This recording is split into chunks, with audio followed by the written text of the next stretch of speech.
Hi, everyone. Welcome to Turning Point. My name is Blaine Birch. I'm co-founder and CEO at Dryrun. And joining me today, I'm really excited to have Mélanie Villeneuve of Urtica, founder of Urtica. And I was looking up on your website, brands for food and farm, which I find intriguing in a whole bunch of ways.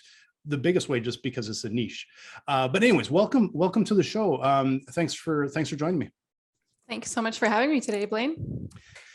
So sort of customarily on our show, before we get into what you're doing now and the cool stuff you're doing with Urtica, I always like to dig in a little bit and find out how you got started as an entrepreneur. What sort of drove you? When was the first sort of thing that made you feel like, hey, I'm gonna get into business? I feel like my entire life has been a series of happy accidents, most of which resulted in me turning something I was doing into some kind of business and trying to get people on board to see if they would be interested. My parents were both entrepreneurs. My father owned a landscaping company growing up. My mom had a crew of women doing commercial and residential cleaning. So I always saw that hustle and the desire to serve be a really integral part of our family canvas. Mm-hmm. And then I left the nest a little bit on the early side of things. I left the nest when I was 17 and I went to Singapore where I learned to code. And back then we used to design websites in pieces and have them sliced and coded, and that's kind of where I cut my teeth. Nice. So, well, that's I've never been to Singapore. It sounds like an amazing place. I always watch the Singapore Grand Prix. That's my reference point for Singapore. Like, that looks awesome. But so you went there and learned how to code. When was this? What year was this? I'm just trying to picture the technical time frame for web design and that. It was 2008 in the land of, Dreamweaver and such other pieces of software, long before the platformers that we have now, where you can drag and drop a software and, a website into being very, very easily. Yeah. We studied heat maps and just like things that people don't look at anymore that much. So I feel like I'm dating myself a little bit, but a few years ago. I do remember that period of time. I do remember I had never thought of Dreamweaver. I haven't thought of it in years, but I do remember Dreamweaver. My background is I actually had a creative background too. I have a bachelor and master's of design, and I had an agency for about 10 years before I kind of dove into Dryrun.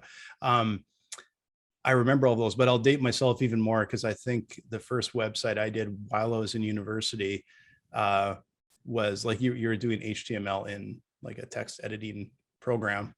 Yep. And dial up. ding, ding, ding, ding. And do you remember it's like the sound of dial up, right? Like this generation has no idea what that even means. I think it's kind of like the rotary phone. They will never know. They'll never know it. It's something that you hear it and it'll be like snap instant. And I still think I must have drove my parents crazy because I'd be down there, late at night with something due, ding, ding, ding, ding, ding, connecting and trying to, keeping that phone line busy. Keeping the phone line busy so I could get my assignment done or whatever. And fast forward a few years, at least we had, broadband that was, I still remember even early broadband was quite awful too. So but it still felt like a gift at that point. It felt like leaps and bounds, forward. Yeah, exactly. And it was a revolution for me when I had early in my agency days, when I had other people build the stuff, that I didn't have to build it anymore. I was early in Flash as well. I don't know if you played with Flash. Yeah. Until Flash broke the internet, basically. Yeah, exactly. It went really high, really quick, and then just died so quick. So, but very cool. Man, I love thinking of those days. It was a different time. Wasn't so it was a little bit more Wild West, I think it felt like. So absolutely. It was the time where I remember being so panicked over, writing just simple, lines of code to make a marquee. Remember those? Like they would slide across your screen and you'd remember those? Yeah. And I broke this website early on, just couldn't figure out where I had fudged the code and had to, start from scratch. And I remember printing out pages of code and just looking manually with a highlighter, like, where did it? Anyways, those days are gone. The tools are so much more friendly now. It's incredible. Yeah. Yeah. It's a different world now. I know my co-founder, every once in a while, we'll have a little bug or something, and he'll tell me he's gone through, like, I can't even tell you how many, probably millions of lines of code we have in Dryrun. And obviously he knows sort of an area to look, but how long he'll look and they'll be like, yeah, the typo or something, right? Like, oh man, that sucks. But I'm glad I don't have to look at that stuff anymore. I never was very good at it. So you're in Singapore. Were you working for a business there, or did you start your own thing, or what were you doing? Like, how did you sort of get started, I guess, over there? So at the time, my godfather lived there, and he had some contacts in racing. So I ended up getting a couple of contracts building websites for kart racers, those little and, flying to the Philippines and doing the photography for the websites and, learning about copywriting. I didn't even know what that was then. And, that's like such a huge part of what I do now is so language based. But yeah, so at the time, I ended up getting a couple of contracts through him and his contacts and, charging nothing.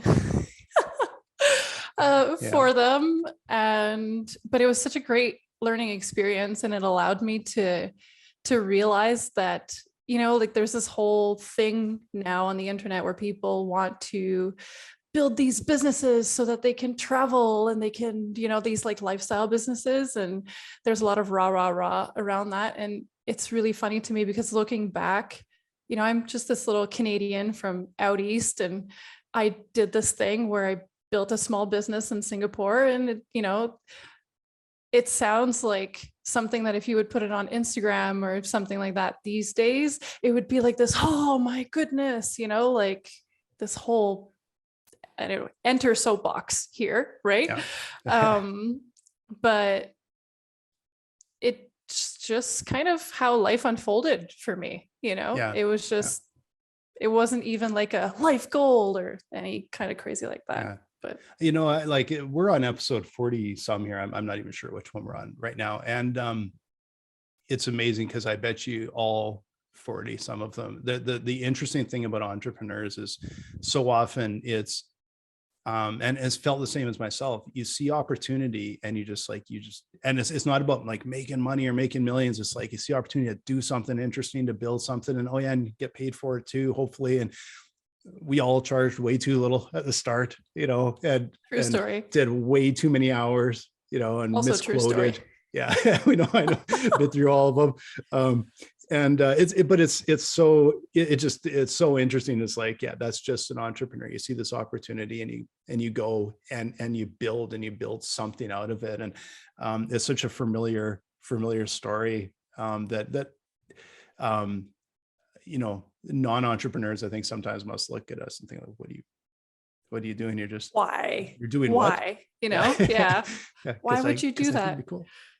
I feel like maybe we're wired a little bit differently. It's like we can't help ourselves, like we've got something potentially that's slightly misaligned or extremely well aligned in our brains. Depends on your, viewpoint on how that all looks. But I feel like there's like a degree of like masochism in our personalities where we are willing to beat the dead horse until, like we get something out of it.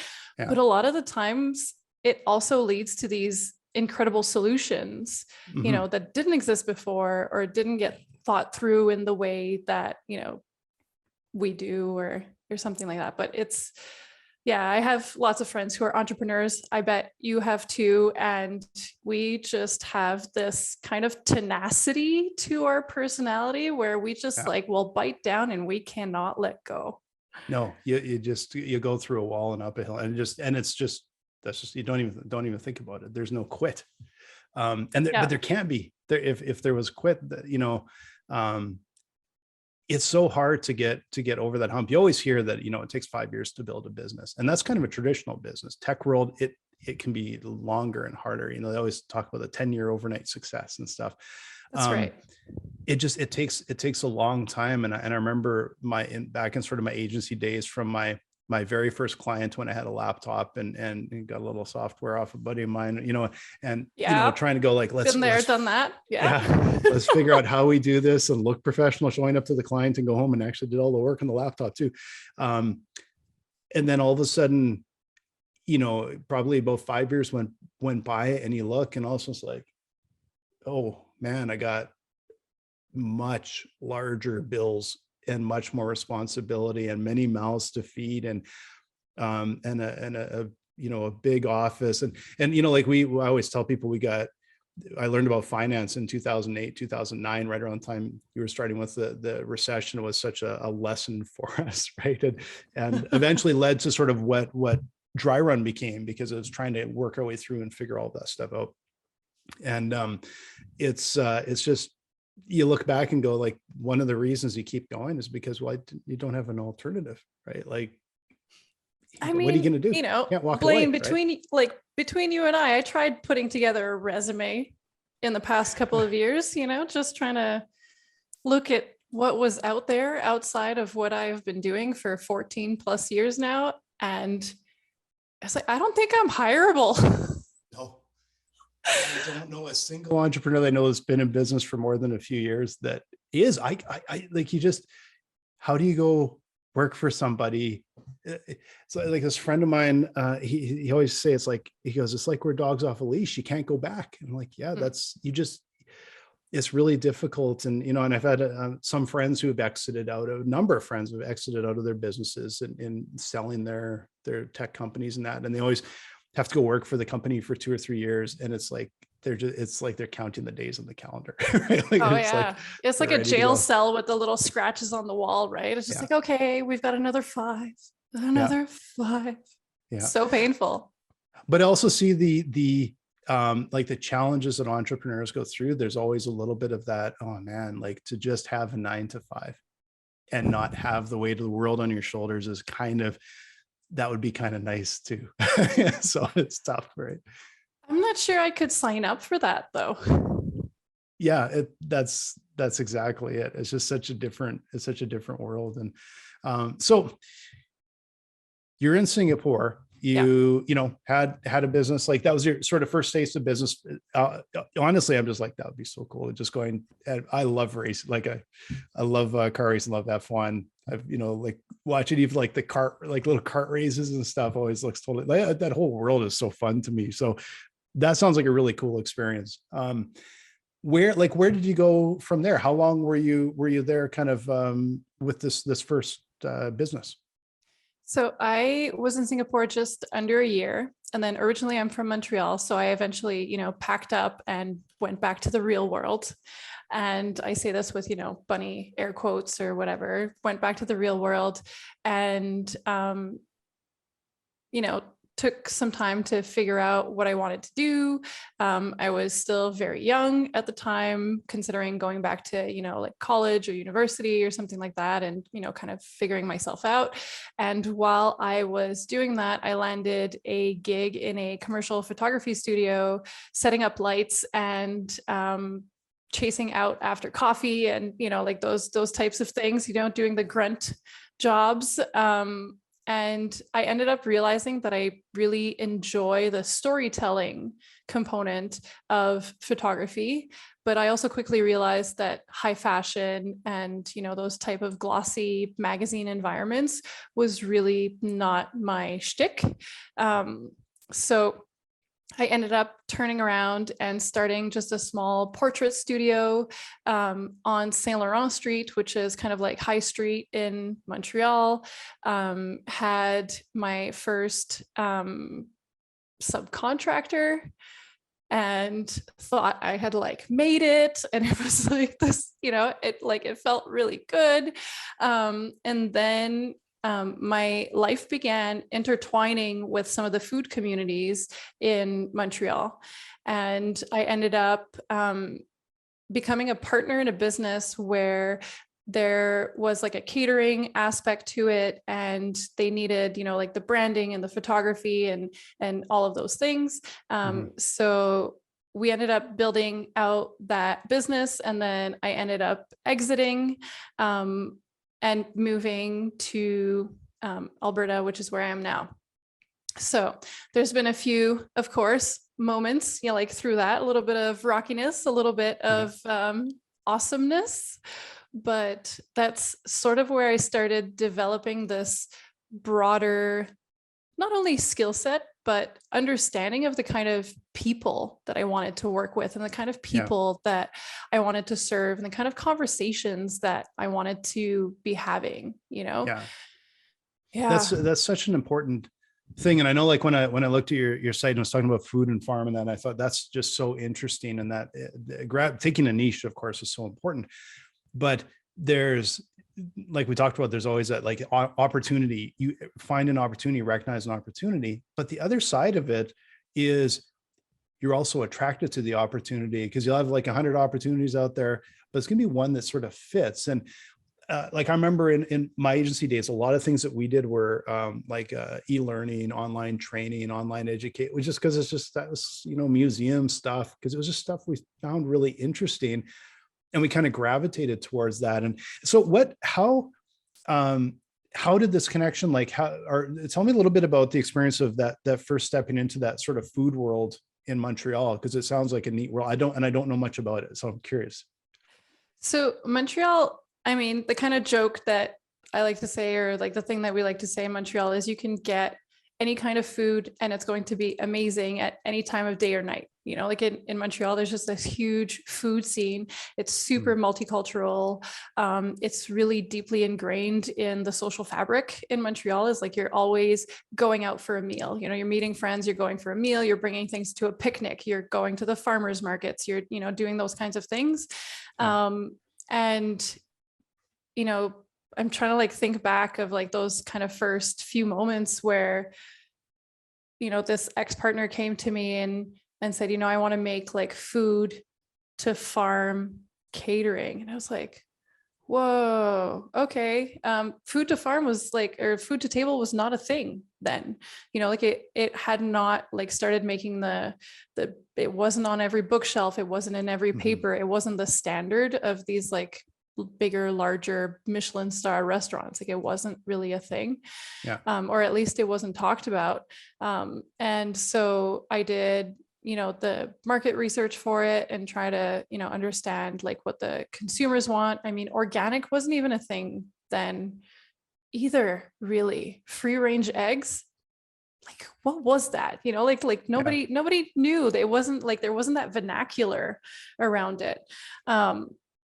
And so, I entered into this business and helped like create the bridges between the farmers, and how do we tell those stories? How do we tell the guy in the office who's ordering lunch from us that, like John grew his carrots and, whatever. So it's funny because to me, it's such and this is like the plight of knowing what you know, right? But it's such a like run of the mill conversation now in everything that I do, like on a day-to-day basis, that when I try to think back to when we had those first conversations with the farmers and creating those partnerships and creating that product line and all of that, I remember just like my mind exploding on the regular, just being like, wow, all the time.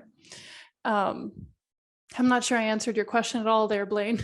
Well, no, but this is interesting because and just sort of you taking me back in time, like it's amazing how much that world has changed in 10 years. It's amazing how much food and restaurants and like microbreweries and everything else have all just sort of popped up, and this world has shifted in 10 years. And it's wild. And you're in sort of early, right? You're in early and you're able to say, okay, I'm going to learn this. And are you learning it on the way? And you'll be able to say, like, by the time it's got some momentum, it's like, you're kind of an old vet, you're an expert. And that's that's a really great sort of position to be in. I think one of the parts that I didn't quite sort of understand is so that at the time you were basically giving a story to a farmer so that would help them sell to a restaurant to say, this is why you want to buy local. It's why you want to go farm to table or whatever that is, I hadn't really thought, like, I didn't really understand that's how it works. I kind of thought it was somehow all connected, right? Like so it's something that must be like quite a shift, I would think, for a lot of like for the ag business to be able to go to now you're going to really build a brand and market it rather than just sort of selling to whatever. I don't even know how that all works, to be completely honest. So if I think of then, and then I think of now, then it is my understanding that farmers would sell to distributors, kind of like the grocery people or things like that. And then it would end up on grocery store shelves and things like that. Whereas now farms have the opportunity to sell direct to consumer, which I feel like they did a lot of at the time too, but it was in that farm stand context where people would, drive up to the farm and, get a dozen fresh eggs or something like that. And we have this very picturesque idea of what those, moments look like and what those conversations might look like. And that can still be true today, but now, we live in a space where you can have those kinds of relationships by leveraging other pieces like e-commerce or social media, or I mean, social media wasn't even a thing then, like how did people land clients before social media? Like, well, we did, but it's kind of hard to think about how you even went about doing those things. I feel like in your early agency days when social media was probably not a thing, the conversations were different, Very, yeah. I imagine it's changed so much, even for, how we market and meet people and talk to people now. And we're like, we sell globally now, which is very different. And back in the agency days, there was no social media. Of course, we had a website, but if anyone, you almost wanted to hide your contact info, because if anyone came from the website, it's like, they weren't going to be any good. We had the website because we would be out, like we would literally be on the phone and you're booking coffee and you're going at meeting, knocking on doors basically. And then it was all networking and referral. And the website was so they could kind of go and take a quick look and go, they look legit, right? That looks like a legit business.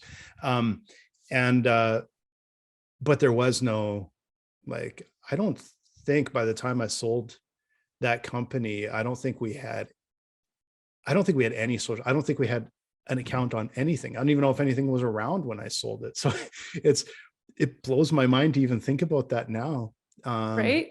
Compared to how much we do on LinkedIn today. It's a completely different world. This is like that industry is fascinating to me, not just like how you're sort of taking advantage of it and helping them, which I want to get to, but I'm still intrigued by how that industry has changed over the last 10 years, especially, and how those ag businesses, like I know, like I've heard so much on how they're moving. There's so much more technology and all these different upheavals in that industry. But that's one area where it never even really kind of occurred to me. And I'm curious, how do you, like, can you walk me through, like, how do you today go to a producer like that and sort of open up a channel for them? Great question. So in today's space, at least with Urtica, mostly we work with smaller scale producers. We work with producers who are in sort of two unique positions. So the first one being they're first generation farmer. They have probably never farmed a day in their life, probably never even owned a business in their life. And they're suddenly on this, beautiful piece of land that they're trying to make productive, and they choose sort of the avenues through which they will do those things. The other kind of unique situation that a lot of farmers are experiencing right now, at least in Canada, because our average farmer is something like 57 or 67 years old in Canada. So when you start thinking about what that means, these are people who are, retiring, trying to pass, the torch on to the next generation. And the next generation is incredibly tech savvy, or trying to be, and, has kind of come up in this, entirely new space of how we operate business and how we communicate with clients and things like that. So regardless of kind of how they come at us or what position they're in, one of the things that we develop for our clients is something that we call a brand strategy, essentially taking where they are now, which could be nothing, or there could be a foundation there could be history there that we want to bring forward, right? So we kind of evaluate that, the foundation of what they have on hand. And then we have a discussion around, well, where are we going? What's the goal? What does it look like for your business to be profitable? What does it look like for, like how many clients do you need to serve? How, like those kind of questions. And it's always funny to me because people will often reach out to creative agencies and they're looking for creative, right? So they're looking for things that look pretty and they're shiny and they, do those things.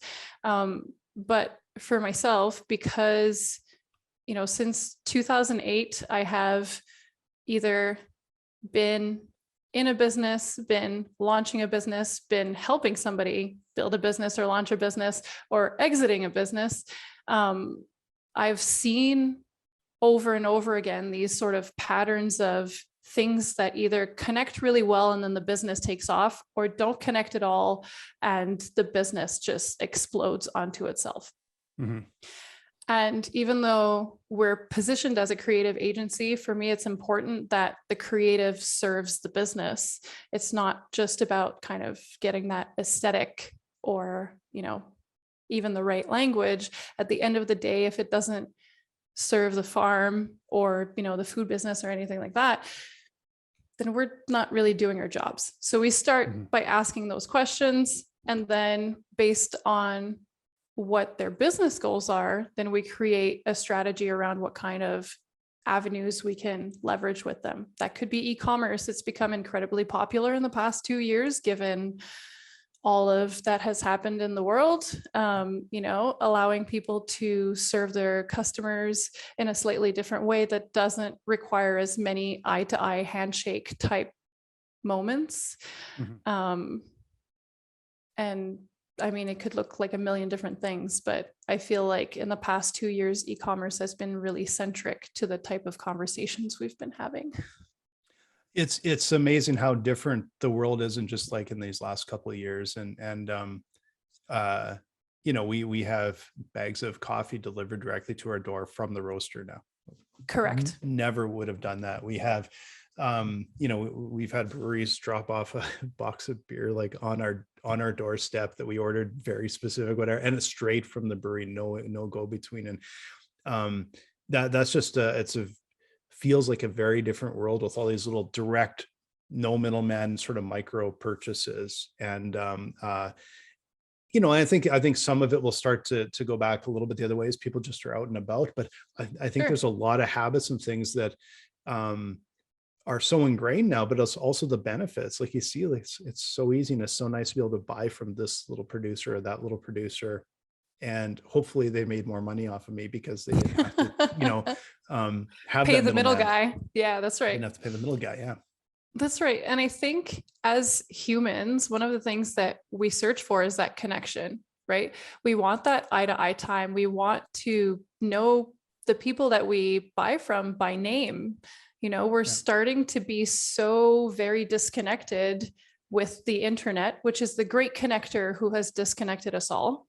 But we're looking for that connection. We're tribal, as a species, and we're looking to find who our tribes are.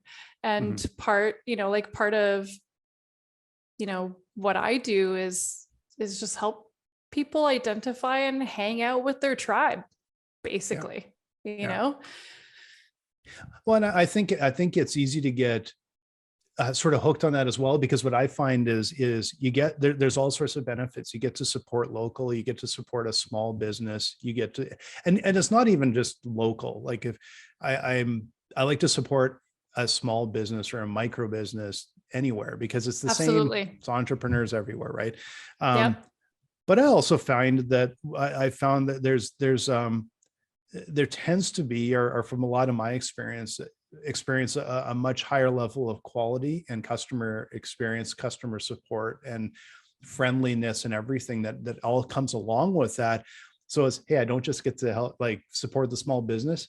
I get better stuff.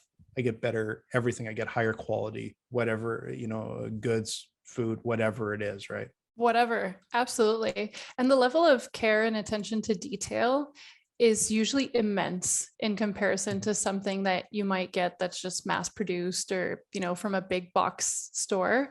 Not that I necessarily have anything against things that are mass produced or from big box stores, because at the end of the day, we are a humongous population on the face of this earth, and, certain needs need to be met by certain things.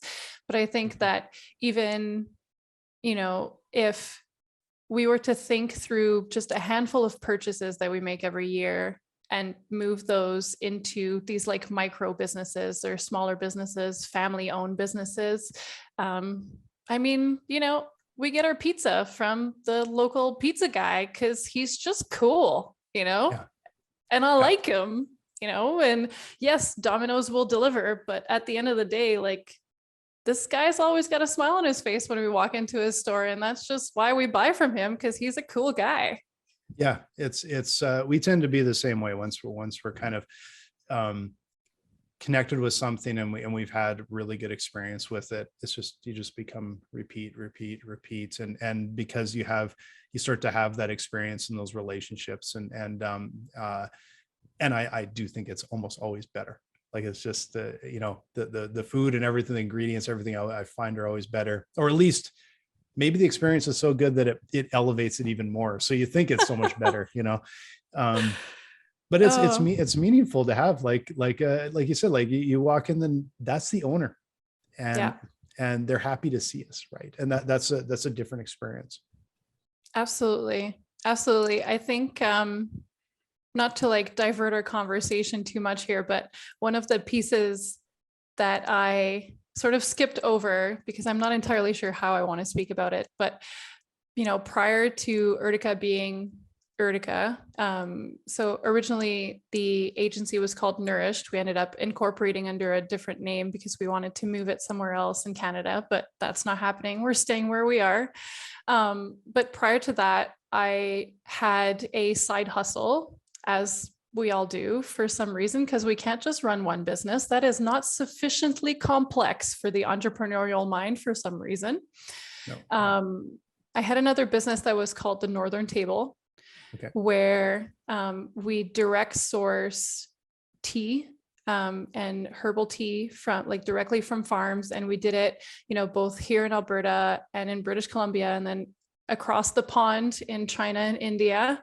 And we sourced salt directly from people in Vancouver who, their business originally started with a couple buckets of water out of the ocean and said, hold my beer, I'm going to make salt out of this. Nice. And there came a time where I had to decide, do I keep the Northern Table or do I keep Urtica? And, we talked before we got on the recording of this a little bit about like the challenges and the kind of up steps and side steps that we make as entrepreneurs.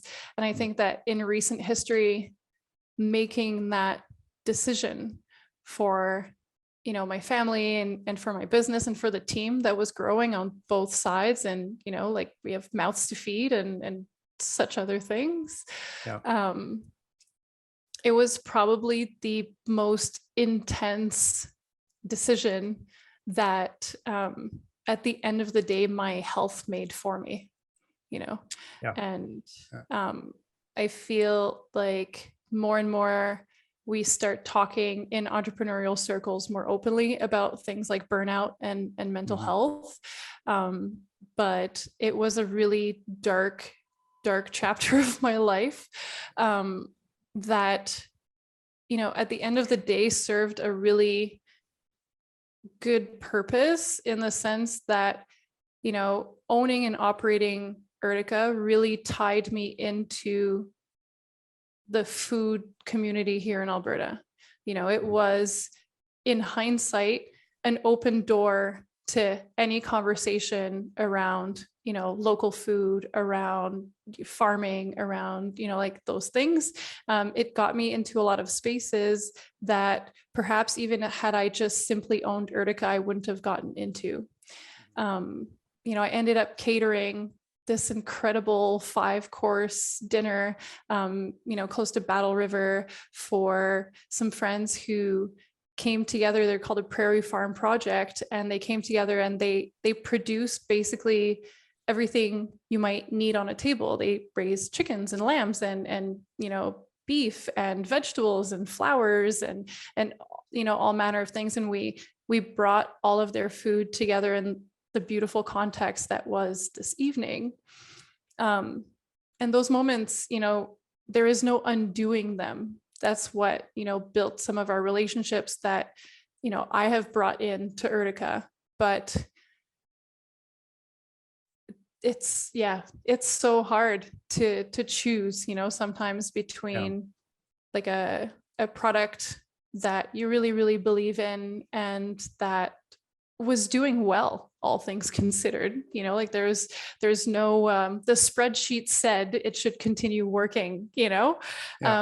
But at the end of the day, I was already staying up trying to figure out how to grow Urtica and train the team and create the systems that we need to really be more solid for our clients. And I was staying up until 3 a.m. in our commercial kitchen blending tea. You know, like those two things don't go together. And you know, you add in there, I have a young family, and you know, my son is 4 years old, and you know, so I think that was probably the biggest life lesson that I have you know, the feather in my cap, or you know, like it's No, I can relate 100%, and I know a lot of entrepreneurs that can as well. And you know, and I've got a little gray hair, and I used to have hair and it was brown. I dye it. I'm not gonna lie. Yeah, it's I don't even have enough to dye it anymore. And it's you know, like I had those times too where I did and a lot of it goes back to, you know, you see opportunity, you want to do it. And it's like, I had 5 things going on at the same time, and you're burning the candles at both ends and in the middle. And in the middle. Everywhere you can. And thinking at the time that you can do it until you kind of hit a wall. And now I have to be very disciplined on, you know, my work life is Dryrun, and all my little side hustles. I have to stop myself from, no, I'm not putting a website up, and I'm not selling that, and I'm not doing that. I just do this for fun. And I, you know, I've said to other entrepreneurs that I see when they're sort of going down that path, and I've told them, I said, like, if you're doing an 80-hour work week, you're only productive for 40 anyway, so you might as well do 40 good ones. Story. But the other thing, and I've you know, especially in the tech world that I'm in now with the tech startups, which are really, you know, honestly tricky and high risk. And we're very fortunate to have gotten to where we are. I didn't know until you're far enough down the road that, you know, well, that worked out. It's like, holy cow. And, you know, it's not like we've won anything yet, but we're doing well. And it was, you know, a lot of times where it was close calls, right, early on. And but I remember telling, you know, and I think I've used this phrase a few times, but, you know, the people say, well, it's not a sprint, it's a marathon. I say, it's not a marathon. You're walking around the world, literally around the world. Don't start sprinting, and don't try and make up 4 miles or 10 miles around the first day. I don't even know if that's far. You know, but you know, sounds like a shin splint. Yeah, exactly. You know, it's you have to take care of yourself, and you have to be mentally ready, and because there's so many challenges and so many things that make it sometimes really hard. Like from the outside, everything always looks good and shiny, then you run into this challenge, and it's like, take a deep breath, go in, put a smile on your face, and go team, right? And it can some days be really hard, and some days it's really it just flows, right? And but you're not going to do it all at once, and that, like you said, like taking care of yourself, making sure you have other things that are important to you, and you take care of your mental health is so important. And I think entrepreneurs can be hit. I'm sure everyone must go through that, because it's sort of that, like you said, how we're wired is you probably will at some point try and take way too much on at once. And Absolutely. and I think it's important. Like, I really appreciate you sharing that. I know I've talked about with other entrepreneurs about this on the show before, and it's so important because hopefully there's some, I don't even want to say younger, just newer entrepreneurs that whenever they start, that's sort of sometimes the tendency. They hear this fallacy of, you got to work 80 hours a week, and no, you're going to burn out, and it's not going to be an easy path doing that, right? And then you're just useless to everyone, right? Like, Yeah. like we have this incredible advantage of having creative minds, right? Like whether you're an entrepreneur in the creative sector or something entirely different, we just have a creative approach to solutioning things. Yeah. That's just the nature of the entrepreneurial mind. But, I know, anybody listening to this knows that when you're too tired, when you're overextended, when you have too many balls up in the air, like creativity walks out the door and goes, Yeah. see ya. Like, it doesn't sign up for that dog and pony show. It wants out. Yeah. It's one of the first things to go, which is why we got into this in the first place for a lot of us, right? We want to solve this problem that we noticed, and we feel like our skill set can meet that. But if we're going too hard for too long, then we lose what we brought to the table in the first place. Yeah. So and life's lesson for me. Well, and what I have to credit you with is that you actually have you found a niche, you understand that you went into that niche. Yeah. That is and I always give that, recommend that all the time, because in my agency days, we didn't really do that. Like we tended to do more like educational e-learning, e-training. But what we did is we were doing, it was always very cutting edge technology. And I actually think we were probably the first agency in town to have gone and bought an HD camera. And I can't even remember how expensive the dumb thing Too was. expensive. Way too many zeros. I'm sure there was probably 5 zeros, I'm guessing, somewhere around there. It wasn't like incredibly, but it was expensive. And my phone does better video today. And it's wild. It's absolutely unbelievable. But I think what we fell into the trap is we had kind of a niche, but we always wanted that next challenge. And someone come in and say, well, can you do this? Can we do this? Like, and this was going back in the early 2000s. Well, can we do this training online with video and an interactive? And like, sure. Okay. I have no idea how we're going to do that, but we'll figure it out as we go along. We'll figure it out. And we started to get a reputation, I think, of being able to figure it out. So and we had always seemed to somehow do it the hardest way. We did one of the first like touchscreen kiosks that had like the screen and then the touch screen down. This is all like simple stuff now. Yeah. And it was not then. And looking back, we started to, and we did fine as a business, but we always made it harder than it needed to be. And it was one of the things that I think if we would have sort of followed this path and this niche, found that niche and went, this is what we're doing, we could have really excelled at it, because it's like we spent all the time, all the hard lessons we learned from it, and now it becomes easier and easier.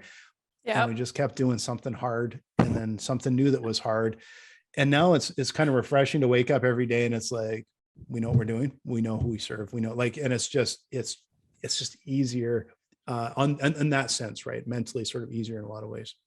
Absolutely. And just before Urtica became Urtica, we sort of served everyone and solved everyone's problems and, they would come to us and say like, hey, can we do that? And we're like, hey, okay, well, yeah, sure, why not? Like we're just gonna, pick ourselves up by our boots and we're gonna march down the street with you and we will figure it out as we go along.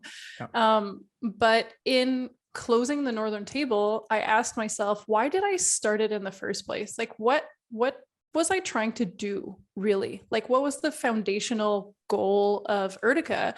And for me, it was always about creating a platform for these small producers to reach a broader market, right? Mm-hmm. So I always thought of the Northern Table as sort of like a go-between between these producers and, a wider audience, more chefs, more groceries, more, those type of things. And then I said, hey, that's kind of what we do at Urtica anyways. Just, it's a different lipstick on a different pig, but basically at the end of the day, it's kind of what we do. These are people, this is who we want to serve. So why not just dig down and understand even more about the industry than we possibly could have, because we were just touching certain kinds of producers when we were the Northern Table. And so I kind of dug my heels in and I said, okay, this is the land where I'm standing and these are my people and maybe they'll want to hang out with me. And so far so good. Yeah. And the cool thing about niche is that that's how you build reputation and referrals. It's so much easier to sort of build that. And it's just, people understand when you say, yeah, we're the best in the world at this. And they understand that. And I always used to hear that and I couldn't quite wrap my head around it at the time. And it's because we were pulled in 50 different directions. So you did that decades before I figured that out. And the other thing that we get told a lot as entrepreneurs, or at least it might be the circles that I run in, but they tell you to like specialize, right? And at Urtica, we're generalists. We just are, like my graphic designer is a photographer by trade. Our web developers are, like they do social media and they understand how those things work. And while I truly believe that you should hire a plumber to do the plumbing, for us, where we've specialized is the industries that we serve, but we have like an array of skill sets that we can use and bring to the table and make the most out of, right? We have this attitude of figure-outableness that we've brought with us. But yeah, I don't know, maybe if we have another conversation in 5 years, I'll tell you, hey, we specialized. Well, that's interesting because I hadn't thought of that before, but it is very different. Like the niche you serve and you build the reputation on is different than as a smaller business. As an entrepreneur, of course, you have to wear a lot of hats, but as a small business, like my team also has to wear a lot of hats. That's just, and I think for having really defined specialists, I think it would be, I can sort of see that it'd be challenging probably until you reach a specific scale. And I don't even know if there's a huge benefit for it then, because to be able to be problem solvers, it probably helps to have other experiences and be able to kind of, tap into those. So no, I can totally see what you're saying there, and it makes perfect sense. I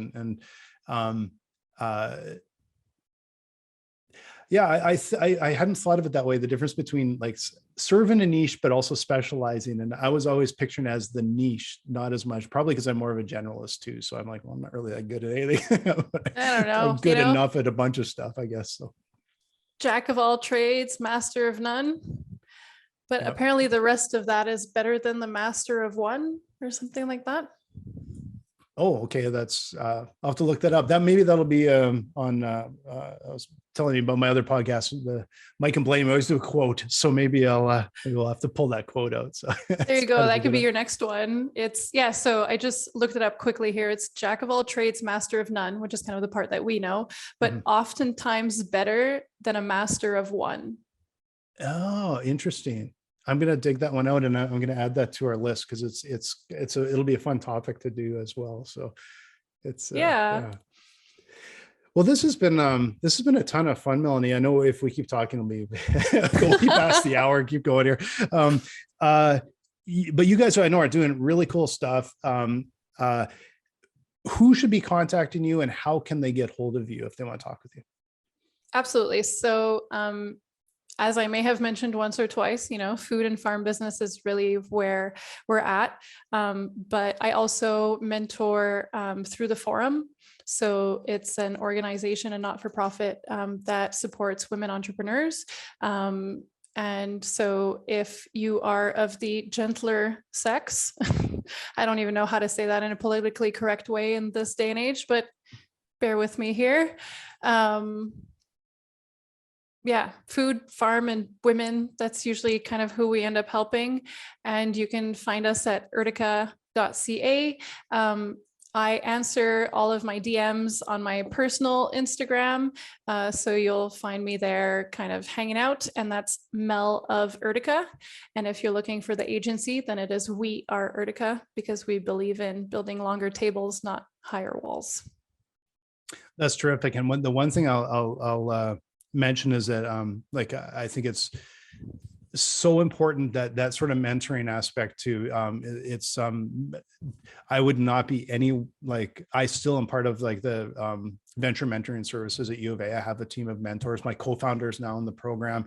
I know we wouldn't be anywhere where we're at without having those mentors. I know how important that is. So I really commend you on helping other entrepreneurs. And I'm always open to do that as well for other entrepreneurs. And it's kind of take one hat off and put on another, but because you learn from it, and I want to share, but I also benefit so much from it. And I know it is how absolutely important it is to success. So that's I would encourage entrepreneurs women entrepreneurs to get in touch with you, and because that mentorship has changed how we do our business. It's just so critical. Absolutely. Absolutely. And having, had mentors myself over the lifespan of my businesses, and having had the opportunity to be in an incredible relationship with a new mentor this year, I have to say that even just a handful of conversations has changed my business 180. Just even like how we approach our clients, how we bundle our services, how it's just sometimes there's something about not being able to see the forest for the trees, and I find that mentoring really helps you see the forest again. Yeah And those shortcuts can be absolutely fundamental. They can be fundamental to success. They can also save a business. And it can be literally a comment, a sentence, like life and debt for the business. It can completely change the direction of a business. And I felt that as well. And it's talking with other entrepreneurs and having mentors and everything is just so important. So I think that's just terrific that you're doing that, because I know how important that is. And from both sides, having mentor and also mentoring is just so important. Well, thanks again so much for being on the show. I hope people will reach out to you. I really enjoyed our conversation today. We could go on for hours here, but maybe we will in a few years come back and circle back and do another one and see where you're at then as well. But thanks so much for being on the show. And again, everybody, I want to mention, I'm going to do a little plug for Dryrun here. Dryrun is a financial management or cash management financial modeling software. So if you're looking to figure out where you're heading with your business, what your cash flow looks like, and how you're going to grow the business, how your sales are looking, you can come and talk with us at Dryrun, and we'll help get that sorted out for you. So thanks again. I really enjoyed having you on the show, Melanie, and enjoy the rest of your day. Absolutely. Thanks so much for having me, Blaine.